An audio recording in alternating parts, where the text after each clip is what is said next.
스포일러 많습니다. 욕설 간혹 있습니다. 청취에 주의하시길 바랍니다.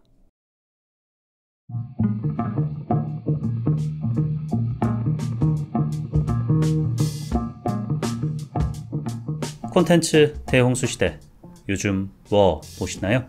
전 이거 봅니다. 요즘 뭐 봄, 난 이거 봄 22번째 에피소드 시작합니다.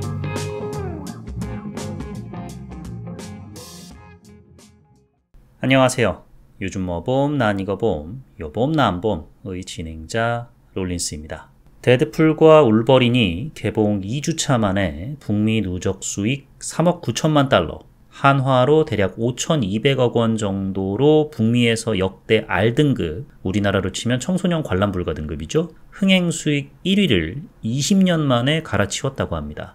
R등급 영화 최초로 북미 수익 4억 불 돌파는 기정사실이고, 우리나라로 치면 1,000만 관객 영화와 비슷한 느낌인 월드와이드 수익 10억 불도 달성 가능할 것 같은데요. 그렇게 된다면 R등급 영화 중에 유일한 10억 불 돌파작 조커와 어깨를 나란히 아마도 그 이상을 기록하게 될 것 같습니다. 사실 조커는 미국에서는 R등급이었지만 우리나라에선 15세 관람가였거든요. 아직도 기억납니다. 그 영화관에서 아마 고등학생들처럼 보였는데, 조커 하면은 다크나이트 떠오르니까 또 수어사이드 스쿼드에서 자레드 레토가 광기 어린 조커로 분했던 적도 있으니까 히어로 영화인 줄 알고 왔겠죠. 근데 이 영화는 완전 슈퍼히어로 영화는 차원이 다른 얘기를 다루니까 끝나고 극장 밖 나설 때 그 친구들 중 한 명이 예상한 거하고는 좀 다르네 하더라고요. 근데 만약에 완전 별로였으면 야씨 이거 뭐야 이거, 야 이거 누가 보자 그랬어, 너지 이 새끼야, 뭐 이랬을 텐데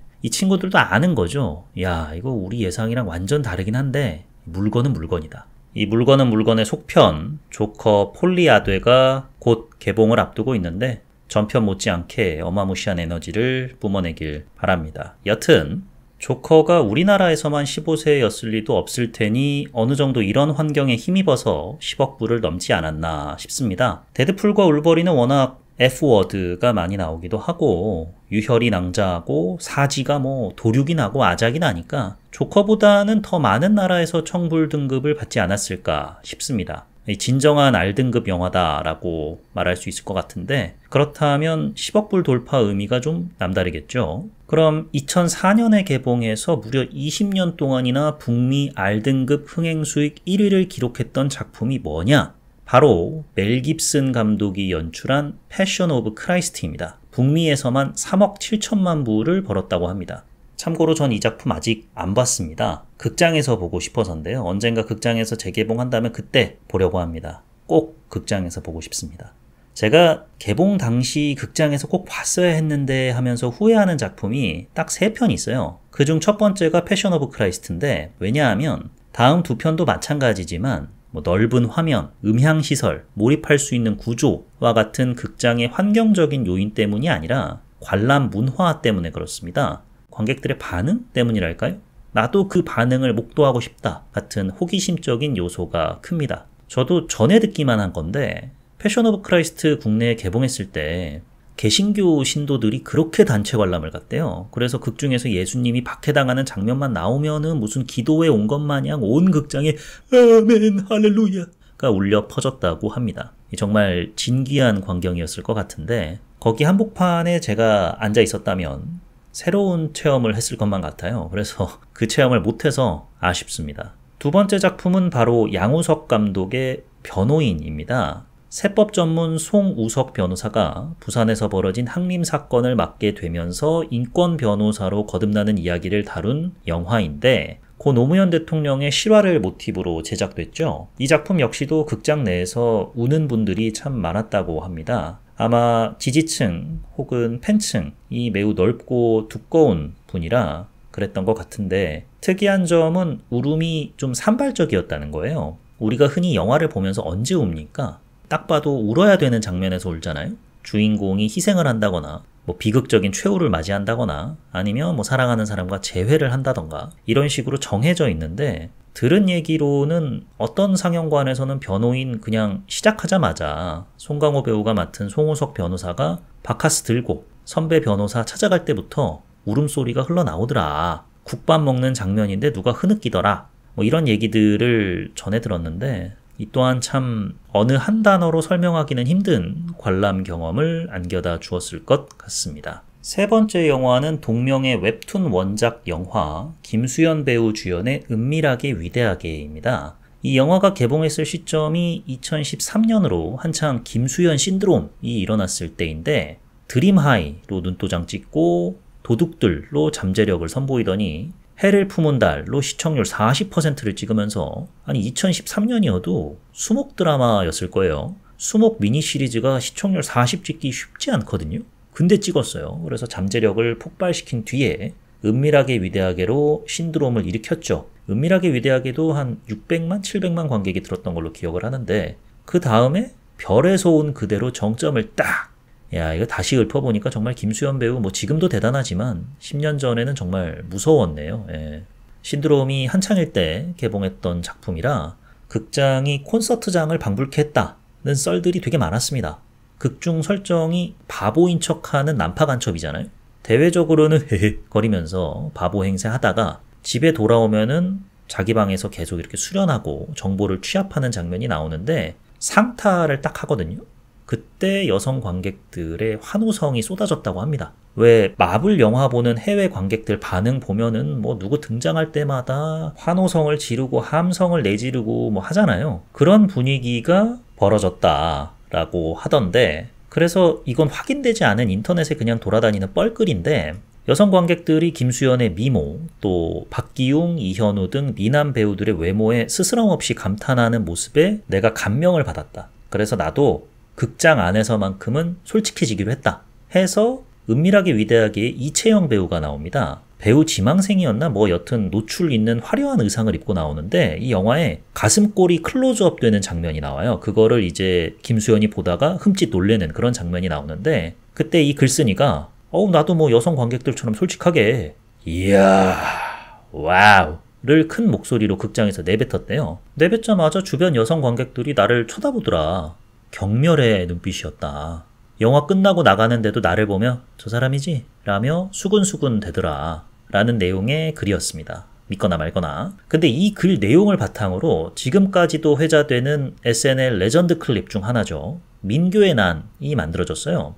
민교의 난이 방영됐을 때도 2013년이고 은밀하게 위대하게 장면이 나오고 여성 크루들이 수연 오빠 복근에 빨래하고 싶다 뭐 이런 대사도 나오고 그 분위기 실제로 경험해봤으면 대단히 신선했을 텐데 변호인이나 은밀하게 위대하게나 재개봉을 해도 그때 그 분위기는 안 나겠죠? 여러분이 극장에서 관람 못해 아쉬웠던 작품은 뭔지 알려주시면 감사하겠습니다. 댓글이나 moviequizbang moviequizbang @gmail.com 통해 알려주시면 감사하겠습니다. 여러분이 보내는 댓글, 메일 하나하나가 제 팟캐스트를 살립니다. 그럼 요즘 뭐 봄, 난 이거 봄, 요봄 난 봄 22번째 에피소드 난 이거 봄 파일럿 시작합니다. 파일럿은 2012년에 개봉한 스웨덴 영화 콕핏의 리메이크작입니다. 이러저러한 이유로 여장을 결심한 남성 파일럿의 이야기인데 더스틴 호프만 주연의 투시나 로빈 윌리엄스 주연의 미세스 다우파이어랑 유사하죠. 원작은 이를 통해서 직장 내 남녀차별, 여성에 대한 편견, 취업난, 말만 그럴듯한 소수자 우대 정책 등등 복지국가로 알려진 스웨덴의 이면을 고발하고 풍자하는 데 초점이 맞춰져 있다고 합니다. 파일럿은 어떨지 이후에 얘기 나눠보도록 하고요. 영화 인트로, 그러니까 제작사 로고 나올 때 파일럿의 포부를 어느 정도 읽을 수 있겠더라고요. 유전, 패스트 라이브즈, 존 오브 인터레스트 등을 제작한 제작사 A24 아시죠? 거기 로고 소개 방식을 좀 카피하셨더라고요. A24 로고 딱 뜰 때 글자가 무지갯빛 뿜으면서 한 획 한 획 써지잖아요. 그래가지고 나중에 A24가 딱 완성이 되는, 여기 제작사도 그렇게 자신의 로고를 표시하던데 어차피 리메이크작이니까 대놓고 빨겠다, 우라카이 들어갑니다 뭐 이런 거는 아니겠죠. 여튼 파일럿은 배급사 롯데엔터테인먼트가 일찌감치 여름 텐트폴 영화로 찍어놓은 작품입니다. 그래서 여러모로 화제가 됐어요. 왜냐하면 의뢰 각 배급사별로 그 해에 흥망성쇠가 달려있는 작품, 그만큼 흥행의 신경을 바짝 곤두세운 작품을 우리가 텐트폴 영화라고 하지 않습니까? 그렇다 보니 대부분 텐트폴 영화라고 하면 제작비도 200억 플러스 알파가 기본이고 감독부터 배우까지 SA급으로 가득한 경우가 일반적인데 뭐 예를 들어서 외계인이나 비상선언이나 더문 갑자기 좀 우울해지네요. 여튼 이에 비해 파일럿은 제작비도 100억 원 안팎 끼고 출연 배우 몇면도 조정석 배우 정도를 제외하고는 까놓고 말씀드려서 막 엄청나게 대중 인지도가 높고 흥행 파워도 남다른 배우가 없잖아요. 그나마 인지도로 보면은 한선화 배우 정도인데 근데 롯데가 이 작품을 텐트폴로 배치했다. 영화가 그만큼 잘 빠져서일까? 아니면 영화 시장 다 죽은 마당에 에휴 야 그냥 아무거나 깔어 뭐 이런 심리일까? 이유야 어쨌든 첫 주 주말 박스오피스에서 요즘 정말 보기 드문 100만 관객을 모아서 현재 누적 관객 수 190만을 돌파했습니다. 200만 돌파는 당연하고 손익분기점으로 알려진 240만 명은 무난히 넘기지 않을까 싶네요. 그럼 손익분기점 돌파를 눈앞에 둔 파일럿의 연출자는 누구냐? 공효진, 김래원 배우 주연의 가장 보통의 연애를 연출했던 김한결 감독입니다. 5년 만에 선보이는 신작인데 가장 보통의 연애도 290만, 파일럿도 머지않아 200만 돌파 등 흥행에 있어서는 투자자들에게 신뢰감을 줄 수 있는 감독으로 거듭나시겠네요. 예, 축하드립니다. 출연 배우로는 유튜브 청계산 댕이레코즈 채널 주인과 99.9% 유사한데 서로가 서로를 응원한다며 시침이 뚝 떼는 철면피 조정석 배우, 술꾼 도시 여자들, 놀아주는 여자 등 드라마에서는 승승장구. 하지만 강릉, 걸스 인 더 케이지 등 스크린 나들이만 하면 고전을 면치 못하는 한선화 배우. 여전히 미필이지만 아직도 DP 황병장으로 불리는 신승호 배우. 모델 겸 배우로 파일럿이 스크린 데뷔작인 이주명 배우.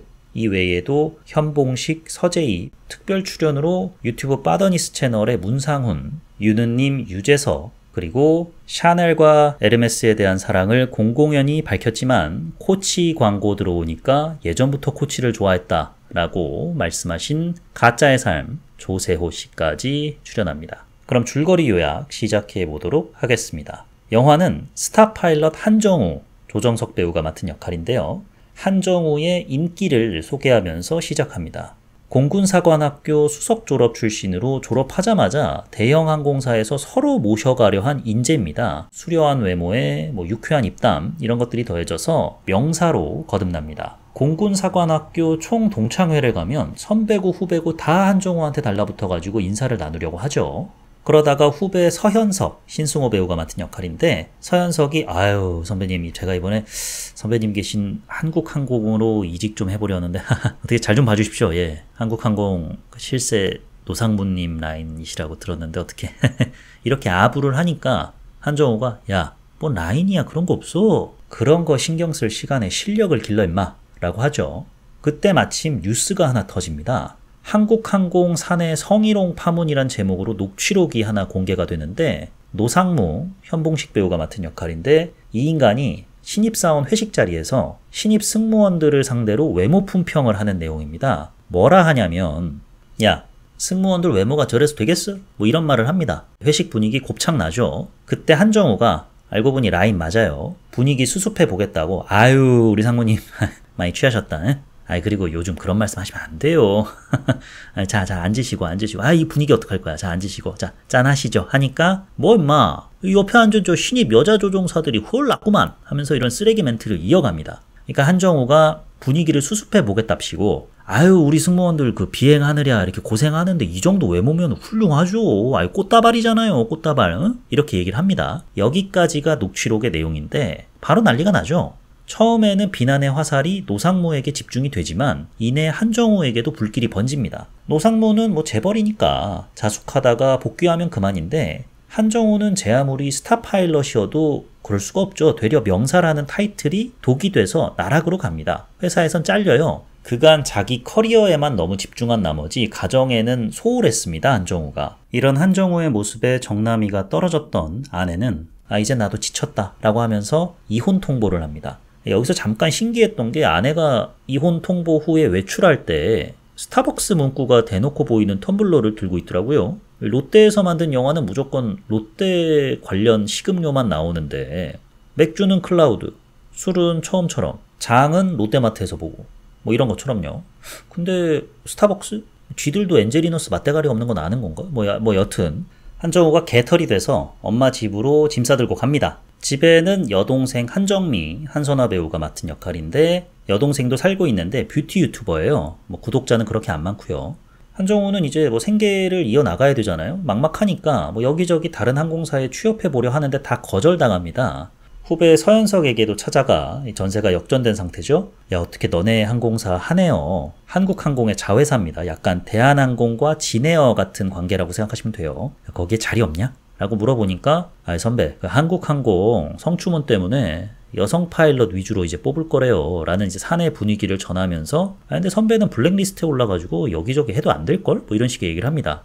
그러다가 이제 이혼까지 확정이 돼요. 생계는 막막하고 양육비는 줘야 하고 어디 경력직으로 들어가려고 하면은 다 까이고 이러니까 이제 뭐 술을 연거푸 들이켭니다. 그러고 뻗는데 마침 그때 유튜브 빠더니스 채널에서 문상훈 씨가 뭐 미쳐야 미친다, 뭐 포기하지 마라, 뭐 이런 동기부여를 하는 영상이 있는데 그걸 봐요. 거기서 한정우가 삐를 받아가지고 동생 한정미 개인정보로 한에어에 지원을 합니다. 서류에 딱 합격을 합니다. 그래, 뭐 기왕 이렇게 된 거 가보자 해가지고 면접을 보러 가는데 동생 한정미가 미쳤어, 이거 범죄야, 도른 거 아니야? 미친 거 아니야? 이렇게 얘기를 하는데 야, 너 엄마가 그 이 집 대출금인가 뭔가 맡긴 돈으로 주식했지? 망했지? 그럼 대출금 어떻게 갚을래? 길거리에 나앉고 싶어? 해가지고 동생이 알았어, 도와줄게 해가지고 실력 발휘를 합니다.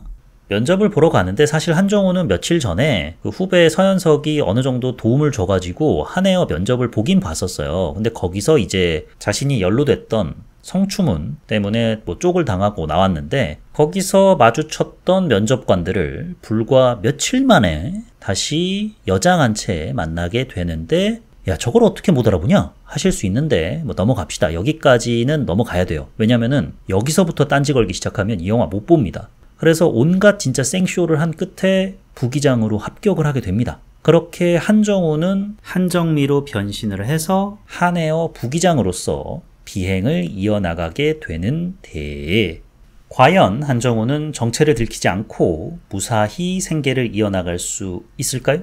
그랬다면 영화가 결말에 도달하지 못했겠죠. 그럼 들키기라도 할까요? 커밍아웃을 할까요? 아우팅을 당할까요? 영화 내용과 여장 조정석의 미모를 지금 극장에서 확인해 보시기 바랍니다. 이제 좋았던 점과 아쉬웠던 점에 대해서 말씀드려 보겠습니다. 먼저 좋았던 점. 젠더 이슈를 성역 없이 풍자하려는 시도가 참 좋았습니다. 일전에 언급했듯이 콕핏 원작 영화는 스웨덴 사회의 이면을 고발한다고 했잖아요. 근데 그 고발에는 뭐 소수자 우대 정책이라든지 취업난이라든지 이런 것들이 되게 다채롭게 들어가 있다고 알려져 있는데 저는 보지 못해서는 잘 모르겠습니다. 근데 아무래도 스웨덴이 유럽이니까 우리나라보다는 뭐 다인종 국가 아니겠습니까? 그러다 보니 이런 이슈에 있어서 좀 더 다층적으로 얽혀 있는 게 있겠죠. 근데 우리나라는 아무래도 그런 이슈는 좀 덜 하다 보니 젠더 이슈를 좀 더 많이 부각을 시켰어요. 성희롱이 일상인 계저씨, 업무와 상관없는 외모 품평을 당연시하는 문화, 자기 혼자 망상에 빠진 도끼병 중환자, 거절을 거절로 받아들이지 않고 연신 치근덕거리는 상사, 남자친구 여부부터 임신 계획까지 캐묻는 채용 풍토, 인위적으로 성비 맞춰놓고 보여주기식 양성평등 마케팅 펼치는 기업, 추잡한 루머로 토사구팽 시전하는 여성 CEO까지 뭐 등등 혀를 차기도 하고 부끄럽기도 하고 또 반성도 하게 되더라고요. 그러다가 이거 너무 일방적인 비판 아니야? 너무 원사이드로 남성 혹은 여성을 비판하는 거 아니야? 라는 생각이 들 때쯤 걱정 마. 야, 걱정하지 마. 반대쪽도 깔 거야. 너만 부끄러워하지 않아도 돼. 약간 이런 식의 태도를 보입니다. 이런 지점에서 저는 밸런스가 좀 맞는다고 생각을 했어요.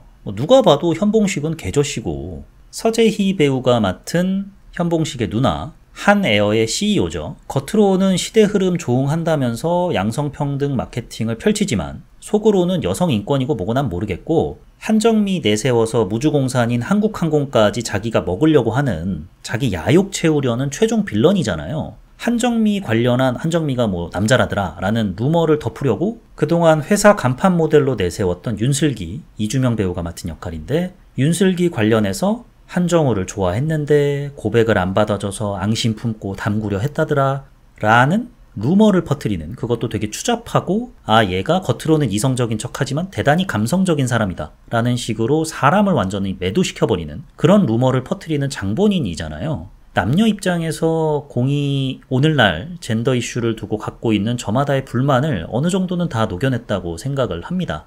예쁘다라는 말이 칭찬인데 왜 기분 나쁘냐 라는 말도 이제 극중 서현철 배우가 하는데, 연배 되시는 분들이 종종 하시는 말씀이잖아요.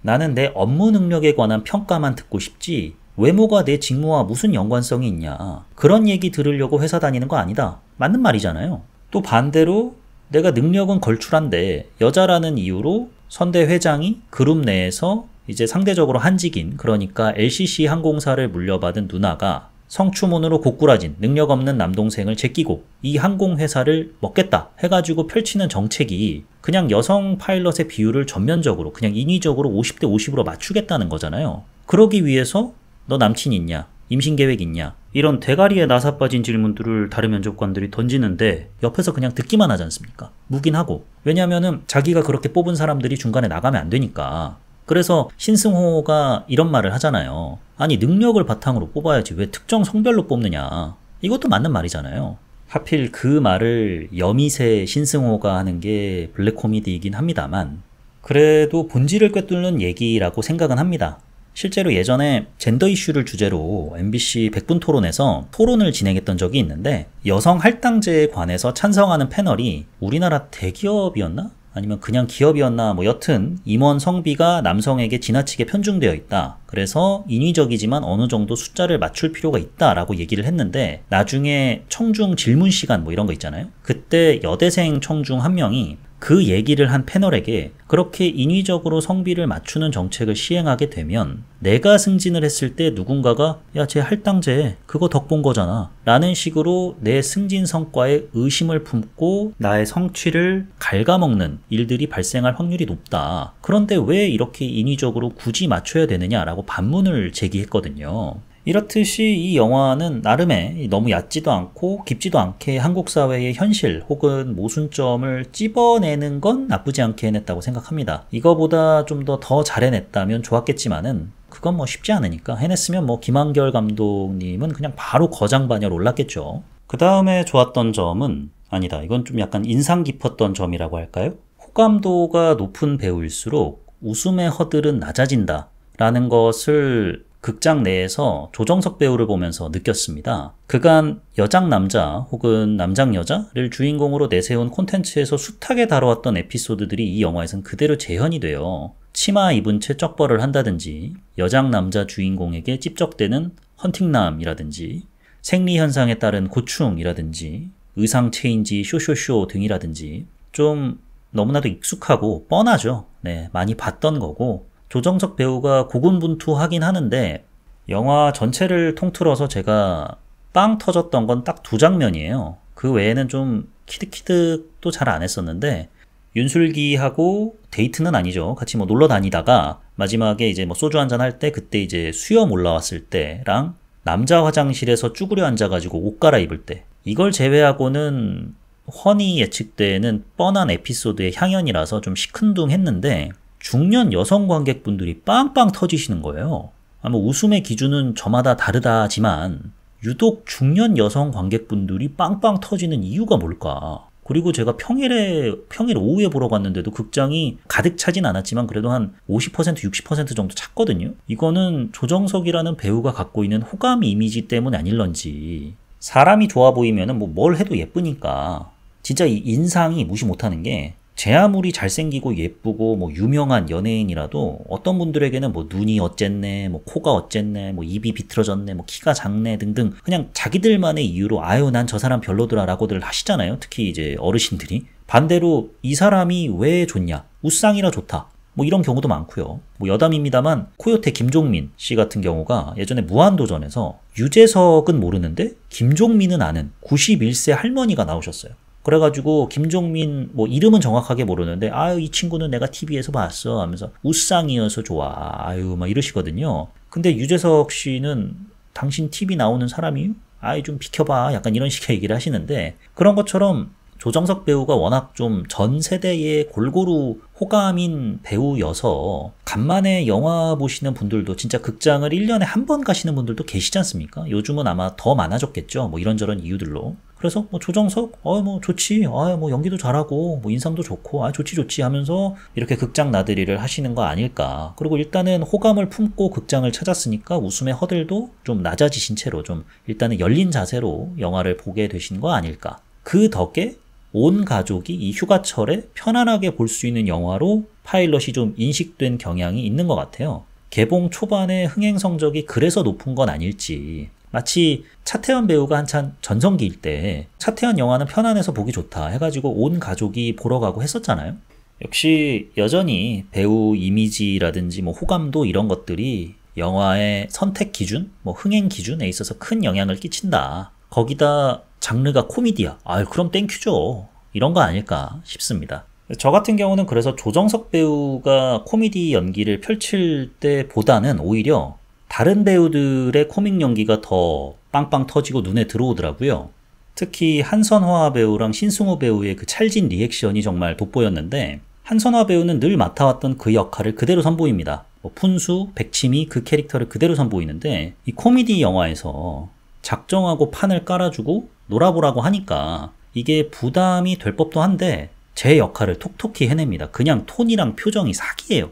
그냥 조정석 배우랑 찐 남매 같아요. 미쳤나봐 뭐 이런 식으로 얘기하면서 아유 우리 정우 어떡하니 뭐 이런 연기할 때 좀 기시감이 많이 들긴 하는데 이 상황에 너무 어울리니까 정말 키득키득대고 빵빵 터지게 만들더라고요. 그 다음에 신승호 배우 같은 경우는 되게 중저음 목소리에 허우대도 멀쩡하잖아요. 근데 그 배우가 이제 망가짐의 미학을 아는 것 같아요. 그래가지고 막 한껏 망가지는데 막 침 질질 흘리고 그때 키득거릴 수밖에 없었다. 그런 부분이 이 영화가 뭐 꼭 조정석 배우가 나오는 장면에서만 웃으라는 법은 없으니까 여러모로 즐거움을 저는 다른 배우들에게서 찾을 수 있었다. 이 부분이 좋았습니다. 그럼 아쉬웠던 점에 대해서 얘기를 해볼 텐데요. 우리가 여장 남자를 주인공으로 한 영화나 드라마에서 어느 정도 용인할 수 있는 범위가 있잖아요. 저기까지는 그래 뭐 못 알아볼 수 있다 쳐 싶을 수가 있잖아요.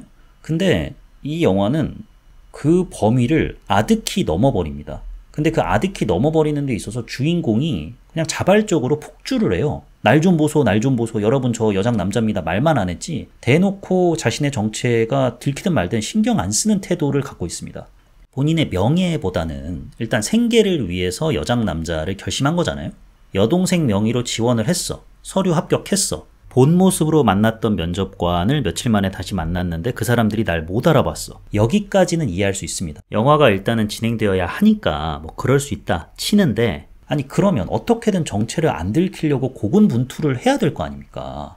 또 뭐 언제까지 우리가 여장을 지속하겠다라고 뭐 기한을 좀 정해야 되고 이런 점들이 얽히고 설켜가지고 긴장감을 조성하고 또 이를 역이용해서 웃음을 뽑아낼 수 있다고 저는 생각을 하거든요. 근데 언급했듯이 한정우는 한정미가 됐을 때 정체 발각에 대한 조심성이 전혀 없어요. 그리고 위기 상황이 발생을 했을 때 이렇게 대처를 해야겠다라는 준비 장면도 없고 여장 남자로 회사에 입사를 했으면 되도록 회사 생활을 오래 해가지고 생계를 어느 정도 유지는 할 수 있어야 되잖아요. 그러면 누구랑도 엮이지 말고 있는 듯 없는 듯 활동해야 하지 않나 라는 생각을 일단 저는 하거든요. 근데 뭐 윤술기하고 여기서 이제 많이 친해지게 되는데 그래 뭐 안면은 틀 수 있지. 쇼핑을 무슨 밥 먹듯이 하고 클럽까지 가가지고 DJ 앞에서 많은 사람들이 지켜보고 있는데 춤까지 추는 거는 이거 뭐 완전 뭐 날 좀 보소 날 좀 보소 날 좀 보소 하는 거 아니에요. 광고 제안도 덥석덥석 다 받고 섭을 지고 불로 들어가는 꼴이에요. 이거는 이런 여장을 도대체 언제까지 해야 되는가에 대한 기한 설정을 거의 영화 후반부에 들어서나 합니다. 이 집 대출금 갚을 때까지는 오빠 네가 돈 벌어야 된다라는 말이 너무 늦게 나오는 거죠.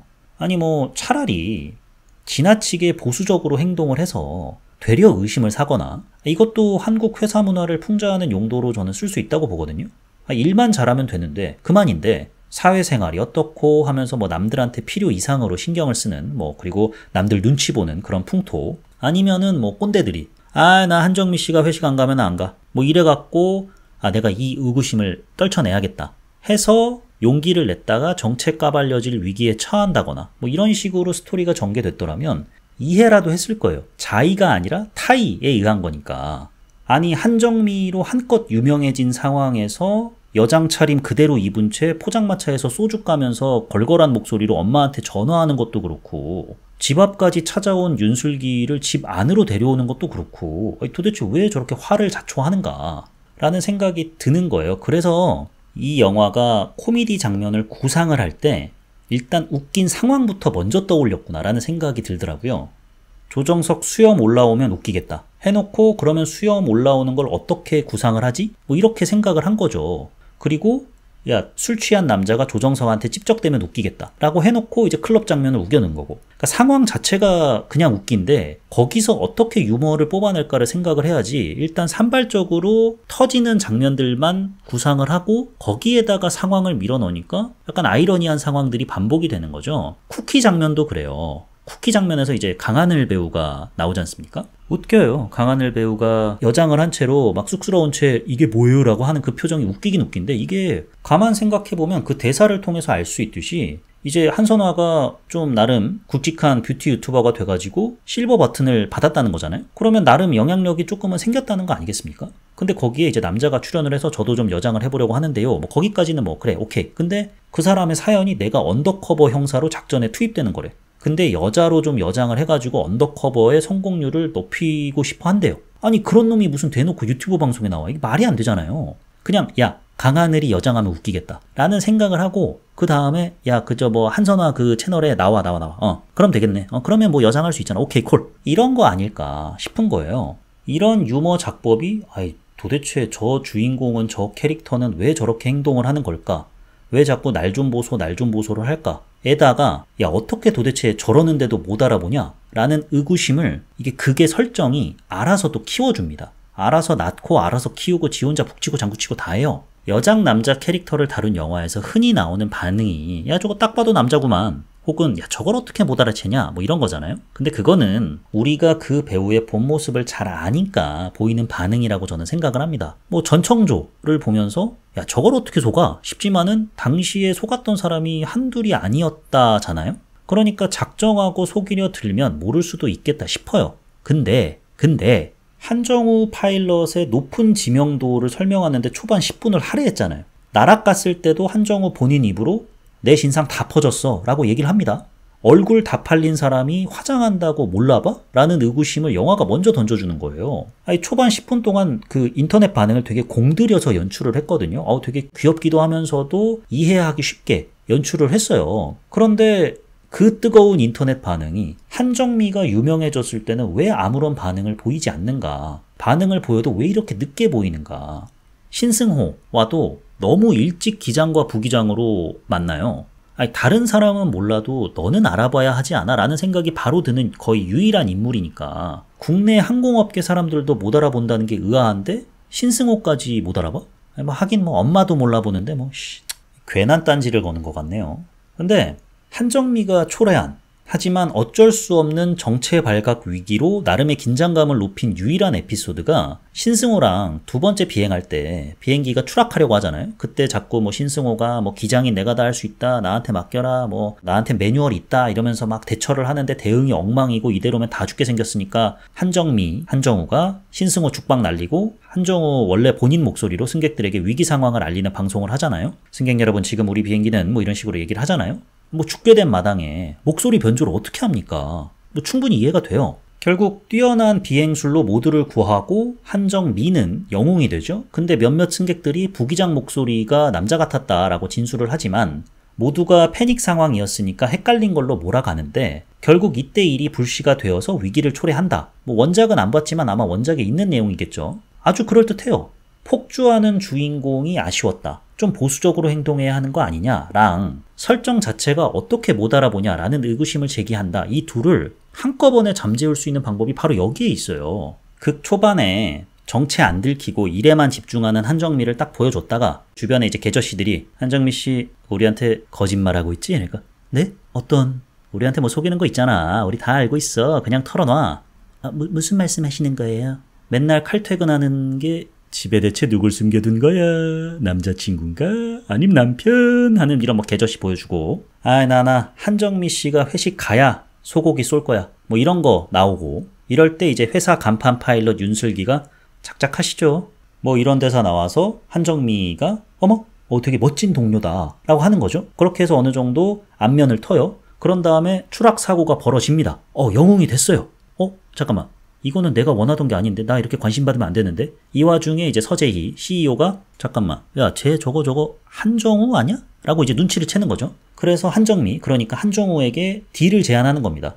야 너 영웅 돼가지고 지금 반응이 좋아. 한정미로 1년간 살아라. 그리고 6개월 뒤에 내가 한정우로 복직시켜줄게. 한정미가 한정우 아니냐는 루머 우리가 갖고 있는 뭐 인맥이라든지 인력 총동원해서 막아줄 테니까 1년 동안 한정미로 살아라 라고 해요. 그렇게 타이로 뭐 광고 찍고 뭐 찍고 해요. 광고 찍고 인터뷰 막 하는데 뭐 이상형이 누구냐, 몸매 관리 어떻게 하냐, 피부 관리 비결이 있냐 등등 오프닝 유퀴즈 장면과 대비되게 파일럿 한정미가 아니라 여자 한정미에 대한 질문만 주구장창 나와. 실제로 어벤져스 출연진 인터뷰할 때 스칼렛 요한슨한테는 영화 관련 질문보다는 오늘 입고 나온 의상과 몸매 관리 질문만 주구장창 나왔어가지고 논란이 됐던 적이 있거든요. 이런 것처럼 이제 약간 대비되는 모습을 통해서 메시지를 간접적으로 전달을 하는 거죠. 이대로 가면 이거 진짜 큰일 나겠는데 싶을 때쯤 CEO가 야 우리 한배 탄 사이야. 뭐 양심 고백이니 배신이니 하려고만 해봐.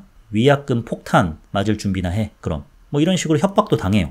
이것 때문에 이제 막 힘들어하고 막 헤휴 하면서 막 한숨을 쉬니까 그거를 이제 윤슬기가 딱 보면서 오해를 한 거죠. 그냥 회사 생활이 힘들어서 저런가 보다 하면서 이제 같이 힘내요. 회사 생활이 다 그렇죠. 하면서 이제 커피 한 잔 정도 해요. 그래서 위로를 해줘. 그래서 참 좋은 사람이다. 참 나한테 힘을 주는 몇 없는 사람이구나 라는 생각을 하는데 뭐 알고 보니 이 사람이 한국항공 성추문 녹취록을 제보한 사람이야. 얘 때문에 내가 나락이 갔어. 그래가지고 약간 좀 복합적인 감정이야. 계속해서 그 복합적인 감정을 아는 채 꼭두각시 노릇을 하고 있는데 이거 CEO가 약속을 안 들어줄 것 같아. 계속 한정미로 부려먹을 궁리만 해. 이거 어떡하지 하는데 신승호가 깨어나. 루머를 점점 막을 수가 없어. CEO가 윤슬기 루머로 덮으려 해. 그때 윤슬기가 나를 나락으로 보내버리긴 했지만 그래도 나한테 많은 힘을 준 사람이고 내가 그때 했던 발언 내 스스로 참 많이 후회하고 있고 반성을 했으니 그래 위약금이고 나발이고 하고 이제 빠밤 하고 정체를 고백하는 이게 더 낫지 않나. 사고가 일어난 그 장면 그래서 한정미가 영웅이 된 장면을 차라리 앞에다 배치를 하는 게 더 낫지 않았을까라는 생각을 해보게 됐습니다. 이런 식으로 전개가 되지 않고 폭주하는 주인공이 있고 영화의 설정 자체가 어떻게 한정미가 한정우라는 걸 모를 수가 있어? 라는 의구심을 알아서 들게끔 만들어 주니까 이 영화의 메시지가 와닿지가 않는 거예요. 마지막에 한정우가 한정미로서 살아왔던 시간 같은 거를 곱씹으면서 내가 어떠한 잘못을 했는지 많이 반성을 하게 됐다 뭐 이런 얘기를 하잖아요. 그러면서 뭐 여자로 살아보니 뭐 이런 얘기를 하는데 어떻게든 안 들키려고 노력을 했는데 뭐 남자들이 혹은 회사가 이 사회가 한정미를 구렁텅이로 몰고 가면 자꾸 아우팅을 당할 수밖에 없는 상황으로 몰고 가면 저런 지점에서 사회생활하는 여성분들이 불편하겠구나 필요하겠구나 라고 한정우가 깨달을 거고 그로 인해서 저 같은 이제 남성 관객들도 이해가 될 텐데 후반부 자기 반성 장면이 뜻깊게 다가올 텐데 그렇지가 않아요. 언급했듯이 주인공 본인이 거의 커밍아웃 수준으로 화를 자초한 측면이 강하고 남자가 찝적대거나 좀 곤란한 상황이 발생하면 본인이 남자인 걸 드러내서 그 위기 상황을 돌파하거든요. 이러니까 제가 여자로 살아보니 라는 말이 와닿지가 않는 거죠. 좀 조심스러운 얘기긴 합니다만 여성 관객들에게는 보다 쉽게 와닿았을 것 같긴 해요. 왜냐하면 계저씨 경험이라든지 성희롱 피해라든지 이런 거는 아무래도 남자들보다는 좀 더 많이 노출된 측면이 강하니까 하지만 남성 관객들 입장에서는 뭐 여장이 일반적이진 않지 않습니까? 그러니까 여성의 입장을 한번 진짜 온전히 경험해 볼 수 있는 순간들이 거의 없단 말이에요. 그냥 주로 말로만 들을 뿐이지. 그러니까 이해를 하지 공감은 못 하는데 이 영화에서 한정미로 분한 한정우가 그 공감대를 줄 수 있는 역할을 맡았음에도 불구하고 공감대를 못 주는 거죠. 남성 관객 입장에서는 조정석의 반성이 되게 겉돌게만 느껴질 뿐인 거예요. 결국엔 남성 관객들을 어느 정도 공감시키려면 이제 설득을 시켜야 되는데 아니 뭐 꼭 설득을 시켜야만 합니까? 라고 하실 수도 있지만 메시지를 준비해 놨잖아요. 이게 그 메시지의 핵심인 거고 그러면 결국 이게 먹히냐 안 먹히냐가 되게 중요한데 메시지가 좀 안 먹히다 보니까 되게 겉돈다 라는 느낌이 강해서 후반부의 자기 반성이라든지 이런 장면들이 오그라드는 순간으로 비춰졌다. 그 와중에 조정석 배우가 막 경호팀들 보고 가까이 다가오지 마. 나 빤스까지 내린다. 뭐 이런 식의 얘기를 할 때는 좀 웃기긴 했습니다만 그걸 제외하고는 그 장면이 그 순간이 그 결말이 좀 많이 아쉬웠습니다. 마지막으로 아쉬웠던 점은 마지막에 엔딩 장면이 지나치게 탑건 매버릭 엔딩을 그대로 따온 것 같아가지고 물론 뭐 의미값으로 본다면 한정우가 속세에서 벗어나서 그리고 속세에 있는 동안 묻었던 찌든 때를 훌훌 내려놓고 자유롭게 본인이 만끽할 수 있는 비행을 한다라는 식으로 뭐 볼 수도 있긴 하겠습니다만 1년 후라는 그 설정과 갑자기 등장하는 어떤 뭐 태국에서의 장면이라든지 이런 것들이 좀 너무 결말을 위한 결말, 그러니까 에필로그 하나쯤은 우겨넣어야지 해가지고 짜내가지고 대충 뭐 탑건 마지막 장면 있어 보이니까 그걸로 하는 게 어떨까요? 라는 식으로 마무리한 거 아닐까라는 아쉬움이 들었습니다. 여기까지가 파일럿을 보고 제가 느꼈던 좋았던 점과 아쉬웠던 점입니다. 영화 파일럿에 대한 제 별점은 2.5. 뭔가 부족한데? 입니다. 15,000원을 내고 극장에서 보기에는 좀 아깝다는 생각이 듭니다. 근데 이제 가족 영화로서는 나쁘지 않아요. 가족이 휴가철에 극장 나들이 하자라고 했을 때 뭐 데드풀과 울버린을 볼 수는 없지 않습니까? 막 팍팍팍 거리면서 막 유혈이 낭자하는 그걸 볼 수는 없잖아요. 뭐 그러면 파일럿 보러 가야죠. 슈퍼배드 4 이런 거는 애들이나 좋아하지 뭐 할머니 할아버지랑 같이 슈퍼배드 4를 볼 순 없잖아요. 또 보니까 뭐 헬로 카봇 올스타 스페셜 이런 거를 남녀노소가 같이 보러 갈 건 아니지 않습니까? 또 전도연 배우 주연의 리볼버가 곧 개봉을 하는데 남녀노소가 리볼버를 보러 갈래? 파일럿 보러 갈래? 라고 하면은 당연히 파일럿 보러 가죠. 이런 점에서 확실히 우위를 점하고는 있으나 제 취향은 아니고 좀 아쉬움도 컸다. 하지만 뭐 온 가족이 보러 간다고 하면 파일럿을 추천은 해줄 수는 있을 것 같아요. 예. 서로 보기 좋아서. 그래서 2.5를 주게 됐습니다. 그럼 파일럿에 대한 제 한 줄 평은 기름통 메고 불옆을 서성이니 휘발되는 메시지입니다. 한정우가 한정미로 분해서 묵묵히 조용히 살아갔는데 타이에 의해서 상황이 꼬였어. 이러면 모르겠는데 자기가 먼저 기름통을 메고 불옆을 서성이면서 에헤 저 한정우지요 뭐 이런 식으로 하고 있으니까 거기에 담긴 무슨 뭐 남녀 차별이니 혹은 뭐 여성에 대한 시각이니 혹은 반대로 남성에 대한 시각이니 이런 모든 메시지들이 많이 휘발된다는 느낌을 받았습니다. 그래서 기름통 메고 불옆을 서성이니 휘발되는 메시지라는 한 줄 평을 남기게 됐습니다. 여기까지가 요즘 뭐 봄, 난 이거 봄, 요봄 난 봄 22번째 에피소드 파일럿이었습니다. 어떻게 들으셨나요?